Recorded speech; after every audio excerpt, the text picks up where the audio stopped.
బంగారం ఆ మధ్యన 1,36,000 దాకా వెళ్ళిపోయి, ఆ తర్వాత మళ్ళీ ఏది 24 క్యారెట్ల బంగారం. ఆ తర్వాత 1,24,000 దాకా వచ్చింది. దాదాపుగా 12,000 తగ్గిపోయింది. ఆ ఇంపాక్ట్‌తో చాలామంది కంగారు పడ్డారు. అట్లాగే వెండి దాదాపు 1,85,000 దాకా వెళ్ళి 2,00,000కి బ్లాక్‌లో కూడా కొనుక్కొని, ఆ తర్వాత 1,51,000కి వచ్చేటప్పటికి ఇక మళ్ళీ బంగారం, వెండి అది కరెక్షన్ వచ్చిందన్నారు. ఇప్పుడు తీరా చూస్తే మళ్ళీ కంటిన్యూగా వారం రోజుల నుంచి బంగారం ధరలు పెరుగుతానే ఉంటున్నాయి. 1,22,000 నుంచి 1,20,000 నుంచి 1,26,000 మధ్యలో 22 క్యారెట్ల బంగారమే ఉంటుంది.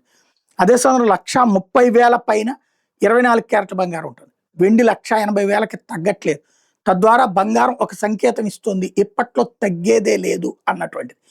ఇదే సందర్భంలో వెండిని విపరీతంగా అమ్మి పడేస్తున్నారు. ఈ రేంజ్‌లో మళ్ళీ ధర రాదు.